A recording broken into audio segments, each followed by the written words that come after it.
Bonjour et bienvenue à tous. Toutes les filles avaient les yeux rivés sur les écrans de télévision dès que leur série préférée sur Disney Channel commençait. Et ce, dans l'unique but d'admirer leur idole, Cameron Boyce, qui interprétait merveilleusement bien à cette époque le rôle du personnage principal de Luke Ross dans Jessie. Et si vous aussi vous adoriez cet acteur parti à la fleur de l'âge et que vous pensiez le connaître très bien, détrompez-vous, car il y a peut-être certains détails qui vous ont échappé. Et voici 15 choses que vous ne saviez peut-être pas sur Cameron Boyce. Cameron Boyce est né le 28 mai 1999 à Los Angeles, en Californie. Et si vous pensiez que sa carrière a commencé dans la comédie, c'est faux. Car le jeune garçon a d'abord mis le pied dans le monde du mannequinat très tôt, vers l'âge de 7 ans, avant de devenir acteur. Il est apparu pour la première fois dans le catalogue Disney Store. Sa petite frimousse toute mignonne et sa peau parsemée de taches de rousseur ont séduit les campagnes d'impression de Garnet Hill, Wilson Leather, Nestlé, Jack's Pacific et Kmart. À 8 ans, il a fait des spots publicitaires pour Kraft Foods, Bisquick et les jouets Mattel. Ensuite, il est apparu dans des clips comme That Great Gentleman de Panic at the Disco, Ice Cube pour You'll Know How I Am et le clip de Will Smith pour Whip My Hair. Il n'était pas mignon pour rien. Beaucoup de personnes ont découvert la famille de Cameron à sa mort et certains ont été surpris de voir que son père était noir. En fait, le père de Cameron est un afro-caribéen, tandis que sa mère est juive. Ainsi, même si physiquement Cameron n'en avait absolument pas l'air, il était bien un métis qui se faisait appeler lui-même un bluish, ou en français un noix juif, c'est-à-dire un mélange d'un noir et d'un juif. La majorité de ses fans ont connu Cameron Boyce grâce à la série Jessie sur Disney Channel, mais peu d'entre eux savent que le jeune garçon a entamé sa carrière d'acteur bien avant, à l'âge de 9 ans, puisqu'il a fait sa toute première apparition à la télévision en 2008 dans le rôle de Michael Stone Crates Jr. et ensuite dans la série américaine General Hospital Night Shift. Et dans la même année, il interprète plusieurs rôles dans des films différents, dont le rôle de co-vedette de Michael Carson dans le film d'horreur Mirrors, et fait une apparition dans le thriller L'œil du mal. En 2010, il incarne Case Feder dans Copain pour toujours et apparaît également dans la série web américaine LXD, la Légion des danseurs extraordinaires. Cameron Boyce était connu de certains pour ses incroyables aptitudes de danseur. En effet, le jeune Cameron maîtrisait des danses différentes avec brio. Le hip-hop, la danse moderne, le modern jazz, les claquettes et même le ballet n'avaient aucun secret pour lui. Mais Cameron préférait par-dessus tout le breakdance, et pour pratiquer cette danse, il a formé un groupe de 4 danseurs qu'il a appelé X-Mob. Cameron était connu sous le nom de B-Boy Truth au sein de son groupe. Ce n'est pas étonnant de la part d'un danseur. Cameron Boyce était aussi un grand sportif. Il pratiquait d'ailleurs plusieurs sports, comme le basketball, la gymnastique et la natation. Et le meilleur, c'est qu'il était ceinture bleue en taijutsu, un art martial japonais. Attention, il ne fallait pas se fier à sa petite carrure toute menue. En avril 2011, il apparaît pour la première fois dans la série de Disney Channel Bonne Chance Charlie. Ensuite, il joue un rôle d'un danseur dans la série Shake It Up dans la même chaîne.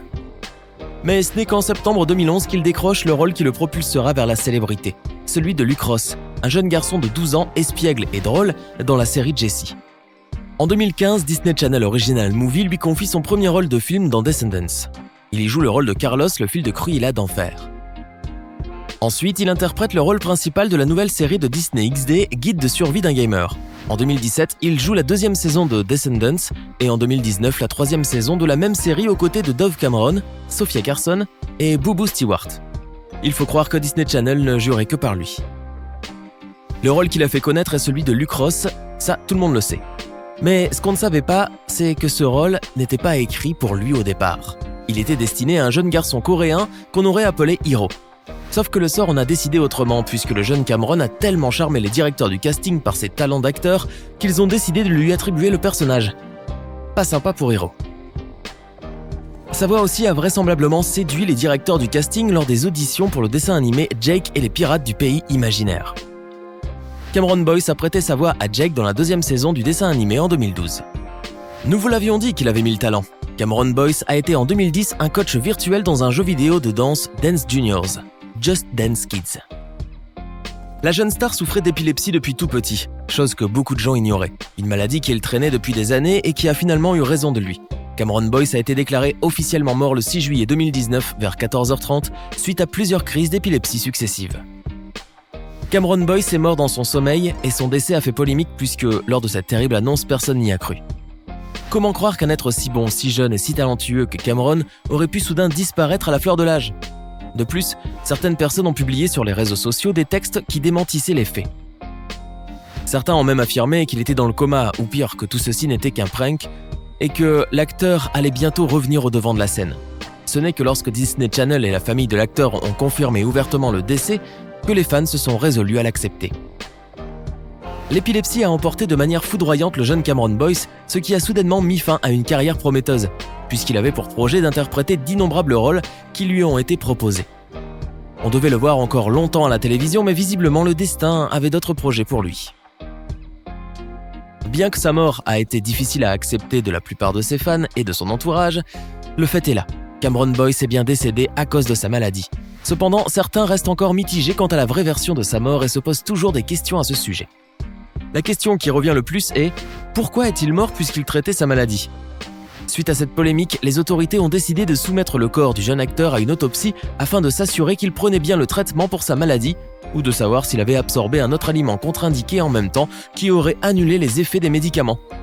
Une façon de taire les mauvaises langues ou bien de déterrer d'autres secrets, qui sait. Depuis sa mort prématurée, tout le monde du cinéma américain a été terriblement affecté. Une disparition tragique qui a laissé ses fans ainsi que tous ceux avec qui il a travaillé en deuil. Les hommages n'ont pas cessé de se multiplier depuis sa mort. Parmi toutes ces personnes, il y a l'ancienne première dame des États-Unis, Michelle Obama, qui confie qu'elle avait de la chance d'avoir partagé des moments avec ce jeune homme, assez pour qu'elle sache à quel point c'était une personne talentueuse au grand cœur. S'ajoutent à elle les amis de Cameron, ainsi que les personnes qui ont joué avec lui à la télévision, comme Sophia Carson qui a exprimé sa tristesse dans un message perçant sur son compte Instagram. À notre ange, il n'y a pas assez de mots, il n'y aura jamais assez de mots. Je ne pouvais pas me résoudre à poster cela, car cela rend ton décès réel. Te laisser partir n'est pas quelque chose que je sais faire. Et je ne peux tout simplement pas imaginer vivre dans un monde sans toi. Je t'aime, Cam, et je t'aimerai, toujours. Son papa, Victor Boyce, lui a aussi rendu hommage en écrivant ce petit texte. Il me manque terriblement. J'espère que personne n'a jamais ressenti l'agonie que je ressens, mais j'ai l'impression que personne ne reste insensible à cette tragédie. L'amour débordant et le soutien que notre famille continue de recevoir est si beau et apprécié. Merci pour votre aide dans ce pire moment si terrible. Disney Channel s'est également exprimé dans un communiqué à cette occasion et a confié que Cameron était une personne unique et débordante de gentillesse qui avait un sens inouï du partage. Aussi, le PDG de cette chaîne profondément meurtri par cette nouvelle a également confié que The Walt Disney Company, en entier, pleure la disparition de Cameron. Sans oublier les célébrités qui ont toutes rendu hommage au jeune acteur comme Salma Hayek, Adam Sandler, Charleston, Greg Sulkin, etc. On se rend vite compte à quel point cet acteur était aimé dans le monde du cinéma américain. Ironie du sort, alors que beaucoup cherchent à se faire connaître de leur vivant, concourent à récolter le maximum de followers mais n'y parviennent pas ou peu, Cameron Boyce, lui, a vu sa cote de popularité exploser depuis sa mort. Il était suivi par 9 millions d'abonnés, et après son décès, le chiffre est monté jusqu'à 15 millions. Ses films, ses séries et tous les travaux artistiques auxquels il a participé ont connu un meilleur succès depuis. Dommage qu'il n'ait pas assisté à cette gloire. C'est tout pour aujourd'hui, dites-nous ce que vous en avez pensé dans les commentaires. À demain, même heure, même chaîne, pour une nouvelle vidéo. Si vous avez aimé la vidéo, n'oubliez pas de mettre un pouce bleu, vous abonner et de la partager avec vos amis.